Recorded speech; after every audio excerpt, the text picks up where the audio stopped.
Hello ഗോയ്സ്, അപ്പം ഇന്നത്തെ video YouTube Q&A ആണ്.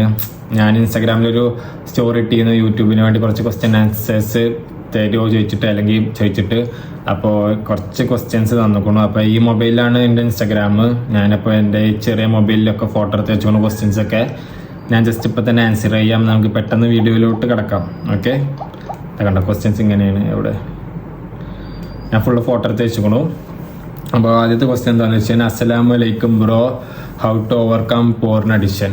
വലൈക്കും അസ്സലാം. പോർൺ അഡിഷൻ ഓവർകം ചെയ്യാൻ ഇവിടെ പോർണിനെ തോപ്പിക്കാനല്ല നമ്മൾ നോക്കേണ്ടത്, അല്ലെങ്കിൽ അത് ചെയ്യണതിനെ തോപ്പിക്കാനല്ല നോക്കേണ്ടത്. ഞാൻ ഇത് ബേസ് ചെയ്തിട്ട് ഒരു റീല് ചെയ്തിരുന്നു. എൻ്റെ ഒരു ഹൈലൈറ്റിൽ ഇതിൻ്റെ ഡീറ്റെയിൽസ് ഉണ്ട്. സിമ്പിളാണ്. നമ്മൾ ആ സിറ്റുവേഷൻ ആയിട്ടാണ് ഫൈറ്റ് ചെയ്യേണ്ടത്. നമ്മുടെ ബ്രെയിൻ വർക്ക് ചെയ്യുക സിറ്റുവേഷൻ ബേസ് ചെയ്തിട്ടാണ്. അപ്പോൾ ആ സിറ്റുവേഷനെ ഫൈറ്റ് ചെയ്യുമ്പോൾ ഓട്ടോമാറ്റിക്കലി നമ്മൾ ചെയ്യില്ല. ഇപ്പോൾ ഒരു സോഷ്യൽ സിറ്റുവേഷനിൽ നമ്മൾ ആരും കാണില്ല. അനാവശ്യമായിട്ട് ഒറ്റയ്ക്ക് ഇരിക്കുമ്പോൾ, അനാവശ്യമായിട്ടുള്ള സിനിമകൾ കാണുമ്പോൾ, അനാവശ്യമായിട്ടുള്ള പിക്ചേഴ്സൊക്കെ നോക്കുമ്പോഴാണ് ഇത് വരുന്നത്, ഈ ടെംപ്ടേഷൻ. അപ്പോൾ ഇവിടെ പോയിന്റ് എന്താണെന്ന് വെച്ച് കഴിഞ്ഞാൽ, നമ്മൾ തോപ്പിക്കേണ്ടത് ഈ ടെംപ്ടേഷനെ അല്ല, മറിച്ച് ആ സിറ്റുവേഷനെയാണ്. ആ സിറ്റുവേഷനെ തോപ്പിച്ചാൽ ഓട്ടോമാറ്റിക്കലി നമുക്ക് ഇതിനോടുള്ള ഒരു ചെയ്യാനുള്ളൊരു ഇത് കുറഞ്ഞു കിട്ടുകയും ചെയ്യും. പിന്നെ അത് ഇവഞ്ച്വലി അത് മുമ്പോട്ട് അങ്ങനെ പോകുമ്പോൾ നമ്മുടെ ബ്രെയിൻ അതിനനുസരിച്ച് വയറിങ് നടക്കുകയും ചെയ്യും. അപ്പോൾ നമുക്ക് ഈ അഡിഷനിൽ നിന്ന് ന്യൂറൽ പാത്വേ എന്നൊക്കെ പറയും. നമ്മൾ കണ്ടിന്യൂസ് ആയിട്ട് ചെയ്യാതെ ഇരുന്നാൽ ഓട്ടോമാറ്റിക്കലി പിന്നെ നമ്മൾ ചെയ്യില്ല. അപ്പോൾ ഈ സിറ്റുവേഷനെ തോപ്പിച്ചാൽ എന്തായാലും നിർത്താൻ പറ്റും, അത് ഉറപ്പാണ്. രണ്ടാമത്തെ ക്വസ്റ്റ്യൻ എന്താണെന്ന് വെച്ച് കഴിഞ്ഞാൽ, ഡെയിലി പ്രയർ റൊട്ടീന് അതിപ്പോൾ സിമ്പിളാണ്. രാവിലെ തഹജ്ജുദ്, സുബഹി, സുന്നത്തുകളൊക്കെ നിസ്കരിക്കും. പിന്നെ ഖുർആൻ ഓത് രാവിലെ. പിന്നെ എല്ലാ വക്തും നിസ്കരിക്കും. ഒപ്പം സുന്നത്തും മാക്സിമം നിസ്കരിക്കാൻ നോക്കും. നിസ്കരിക്കലുണ്ട് മാക്സിമം. ചിലപ്പോഴൊക്കെ മിസ്സായാലും മാക്സിമം സുന്നത്ത് നിസ്കരിക്കാൻ ശ്രമിക്കും. പിന്നെ ഈവനിങ് അതേപോലെ വിത്തർ എല്ലാ സുന്നത്തും നിസ്കരിക്കും നൈറ്റ്. അതൊക്കെ കഴിഞ്ഞിട്ട് ഖുർആൻ ഓതും. പ്രത്യേകിച്ച് റൊട്ടീനൊന്നും അതിനില്ല. മാക്സിമം ഡെയിലി ഖുർആൻ ഓതുക, സുന്നത്ത് നിസ്കരിക്കുക, 5 നേരമുള്ള നിസ്കാരം നിസ്കരിക്കുക, അത്രേ ഉള്ളൂ. ഫുൾ റൊട്ടീൻ അങ്ങനെയൊന്നുമില്ല. ജസ്റ്റ് മാക്സിമം പറ്റുന്നത്ര നമ്മൾ ചെയ്യുക എന്നുള്ളതാണ്. അങ്ങനെ പ്രത്യേകിച്ച് റൊട്ടീനൊന്നും ഇല്ല. How did you stop listening to music? Music listen ചെയ്യൽ ഇപ്പോൾ പൂർണ്ണമായിട്ടൊന്നും എൻ്റെ ഇപ്പോൾ ആയിട്ടില്ല. പക്ഷേ സ്റ്റിൽ ഞാൻ ട്രൈ ചെയ്തുകൊണ്ടിരിക്കുന്നുണ്ട്. ഞാൻ മ്യൂസിക്കായിട്ട് റീപ്ലേസ് ചെയ്ത കാര്യം എന്താണെന്ന് വെച്ച് കഴിഞ്ഞാൽ, ഒരു ആപ്പ് ഉണ്ട്. അതിൽ ഖുർആൻ്റെ മലയാളം തർജ്ജമ നമുക്ക് കേൾക്കാൻ പറ്റും. പിന്നെ ഇയർഫോൺ ഇട്ട് അതിൽ കേൾക്കുന്നത് ഖുർആനാവും. ഖുർആനും അറബി ആവില്ല, ഖുർആൻ്റെ ഫുൾ മലയാളം ഓഡിയോ ഉണ്ടാവും. അത് കേട്ടിട്ടാവും ഞാൻ ട്രെയിനിലും ബസ്സിലൊക്കെ അധികം ഇരിക്കല്. അപ്പോൾ ഞാൻ മ്യൂസിക്കായിട്ട് റീപ്ലേസ് ചെയ്തത് ഇതേപോലെ ഖുർആൻ ഓഡിയോ ആണ്. അപ്പോൾ ഖുർആൻ ഓഡിയോ കേട്ടാൽ അത് ട്രിക്കോ ടിപ്സ് ഒന്നും ഇല്ല, നമ്മൾ മെനക്കെട്ട് നിർത്തുക എന്നുള്ളതാണ്. ഒപ്പം തന്നെ ഖുർആൻ്റെ ഓഡിയോ കേട്ടാൽ ഒന്നുകൂടിയും എളുപ്പമാവും. ഞാനത് അയക്കല്. കാരണം നമ്മൾ കേൾക്കുമ്പോൾ നമ്മളിങ്ങനെ ക്യൂരിയസ് ആവുമോ, അടുത്തത് എന്ത് ഇങ്ങനെ പറയുന്നത് എന്താന്നൊക്കെ നമ്മൾ ക്യൂരിയസ് ആവും. അപ്പോൾ ഖുർആൻ്റെ ഓഡിയോ കേൾക്കുക എന്നുള്ളതാണ് ഞാൻ ചെയ്തത്. What is the right age you think a woman should get married? സ്ത്രീകളുടെ ഒരു റൈറ്റ് ഏജ് ഓഫ് മാരേജ് എന്ന് പറഞ്ഞു കഴിഞ്ഞാൽ, അതിന് പ്രത്യേകിച്ച് ഇസ്ലാമിൽ അത് പ്രത്യേകിച്ച് ഈ ഒരു പ്രായത്തിൽ കെട്ടണം അങ്ങനെയൊന്നുമില്ല. നിങ്ങൾക്ക് എപ്പോൾ ആണെങ്കിലും കെട്ടാം. ഇപ്പം എൻ്റെ ഒരു പേഴ്സണൽ ചോദ്യം ചോദിക്കുകയാണെങ്കിൽ ഞാൻ പറയും, കോളേജിൽ പോണതിൻ്റെ ഫസ്റ്റ് ഇയർ അല്ലെങ്കിൽ അതിൻ്റെ മുമ്പൊക്കെ ആയിട്ട് ഒരു നിക്കാഹെങ്കിലും ഒരു സ്ത്രീൻ്റെ കഴിച്ചാൽ ഒന്നും കൂടി ബെറ്റർ ആവും. കാരണം കോളേജിൽ അവൾ എത്തിക്കഴിഞ്ഞാൽ ഇപ്പം സ്ത്രീകൾക്ക് കുറച്ചും കൂടി ഇമോഷണൽ സപ്പോർട്ട് വേണമെന്നാണ് ഞാൻ വിശ്വസിക്കുന്നത്.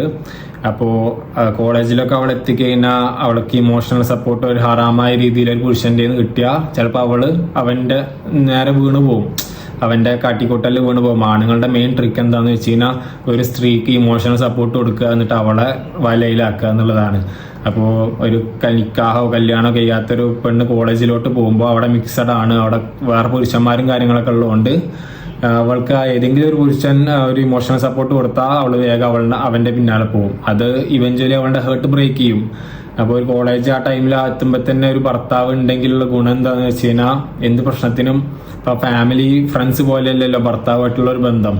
അപ്പോൾ എന്ത് പ്രശ്നത്തിനും ഭർത്താവിനെ വിളിച്ചിട്ട് നമുക്ക് പറയാം. ഇപ്പോൾ ഒരു മാരീഡ് അല്ലാത്തൊരു കുട്ടി കോളേജിലൊക്കെ, അല്ലെങ്കിൽ നിക്കാഹ് ഉറപ്പിക്കാത്തൊരു കുട്ടി കോളേജിലോട്ട് പോകുമ്പോൾ ഇപ്പോഴത്തെ അവസ്ഥ വെച്ചിട്ട് അവിടുത്തെ ആണുങ്ങൾ ഒരു ഇമോഷണൽ സപ്പോർട്ട് കൊടുക്കുമ്പോൾ ഇവള് പാവം അതിൽ പെട്ട് പോകും എന്നുള്ളതാണ്. അപ്പോൾ ഓൾറെഡി ഒരാളുണ്ടെങ്കിൽ അയാളുമായിട്ട് കോൺടാക്ട് ചെയ്തിട്ട് സംസാരിക്കാമല്ലോ പ്രശ്നങ്ങളൊക്കെ ഉണ്ടെങ്കിൽ. Okay, next question. നിങ്ങൾ എങ്ങനെയാണ് പല കാര്യത്തെക്കുറിച്ച് ആധികാരികമായി സംസാരിക്കുന്നത്? എങ്ങനെയാണ് ഇത്രയും വലിയ ടോപ്പിക്സ് ഒക്കെ റിസർച്ച് ചെയ്യണത്?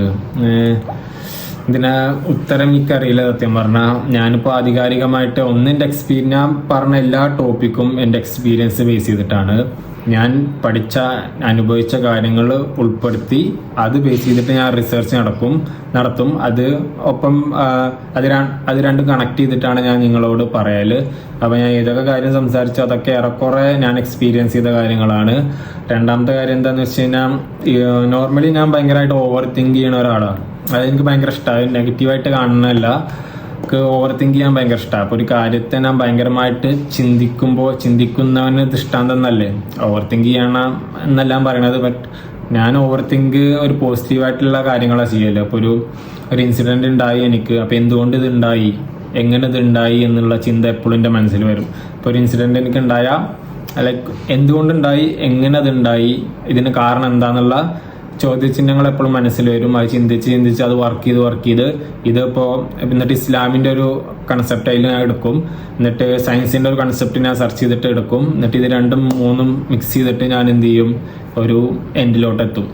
മൊത്തത്തിൽ പറഞ്ഞാൽ ഫുൾ എൻ്റെ എക്സ്പീരിയൻസ് ബേസ് ചെയ്തിട്ടാണ്. മനഃപൂർവ്വം ഇത് റിസർച്ച് ചെയ്തിട്ടോ അല്ലെങ്കിൽ ഇതിനൊരു ട്രിക്കോ അല്ലെങ്കിൽ പാറ്റേണോ ഒന്നുമില്ല. ജസ്റ്റ് ഒരു കാര്യം അറിയാൻ ആഗ്രഹിച്ചാൽ അതിന് ഇറങ്ങി തിരിക്കുമ്പോൾ ഓരോ വഴി വരുന്നതാണ്. അടുത്ത ചോദ്യം എന്താണെന്ന് വെച്ച് കഴിഞ്ഞാൽ, കോളേജിൽ ഫ്രണ്ട്സ് ഒന്നും ഇല്ലാതെ മറ്റുള്ളവരെ പോലെ ചില്ലായി എൻജോയ് ആക്കി നടക്കാൻ പറ്റാത്തവർക്ക് എന്തെങ്കിലും മോട്ടിവേഷൻ? എൻ്റെ കോളേജ് ലൈഫ് ബേസ് ചെയ്തിട്ട് ഞാനൊരു വീഡിയോ ചെയ്തേക്കണു.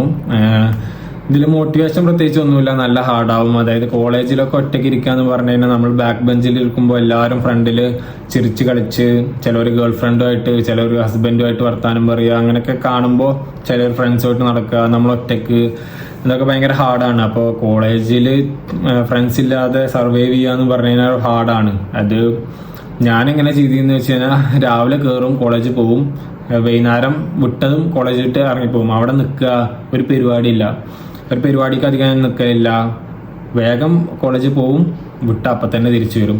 അപ്പോൾ എനിക്കതിനെപ്പറ്റി അറിയില്ല, എനിക്കത് ഹാർഡായിരുന്നു കോളേജിൽ ഒറ്റയ്ക്ക്.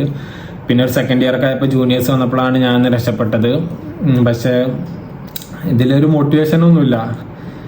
പക്ഷെ ജീവിതത്തിൽ കുറേ പാഠം പഠിപ്പിക്കും അത്. ആ ഒറ്റയ്ക്ക് ഇരിക്കുമ്പോൾ നമുക്ക് എന്താന്ന് വെച്ച് കഴിഞ്ഞാൽ, നമുക്ക് നമ്മളാ ഉള്ളു എന്നുള്ളൊരു ബോധം നമ്മളെ എത്തിക്കുകയും ചെയ്യും. പിന്നെ ലൈഫിൽ എവിടെ ഒറ്റക്കായാലും നമ്മൾ സർവൈവ് ചെയ്യും. അപ്പോൾ ഇതൊരു ഹാർഡായിട്ടുള്ളൊരു കാര്യമാണ്, പക്ഷെ നല്ലതാണ്. എന്നെ ഇപ്പോൾ കോളേജിൽ പഠിപ്പിച്ച 2 വർഷത്തെ പാടാണ് എനിക്കിപ്പോഴും പല സ്ഥലത്തും ഉപയോഗിക്കാൻ പറ്റുന്നത്. അപ്പോൾ നിങ്ങൾ അതിനൊരു മോട്ടിവേഷൻ എന്ന് പറയുന്നത് സിമ്പിളാണ്. ആ എക്സ്പീരിയൻസ് തന്നെയാണ് മോട്ടിവേഷൻ. കാരണം ആ എക്സ്പീരിയൻസ് ആണ് ഇവഞ്ച്വലി ഇനി ഫ്യൂച്ചറിൽ നിങ്ങൾ എവിടെ പെട്ടാലും നിങ്ങളെ രക്ഷിക്കാൻ ആ ഒരു എക്സ്പീരിയൻസ്, ആ ഒറ്റക്കായ ഒരു എക്സ്പീരിയൻസ് നിങ്ങളെ പഠിപ്പിക്കും. കാരണം എന്തൊക്കെ ഒറ്റയ്ക്ക് സർവൈവ് ചെയ്യാം. അപ്പോൾ ഒരാൾ നമ്മളിട്ട് പോയാലൊക്കെ ഒറ്റയ്ക്ക് സർവൈവ് ചെയ്യാനുള്ളൊരു മനക്കട്ടി ഉണ്ടാവാൻ നിങ്ങൾ ആ എക്സ്പീരിയൻസിലൂടെ കടന്നു പോകണമെന്നാണ്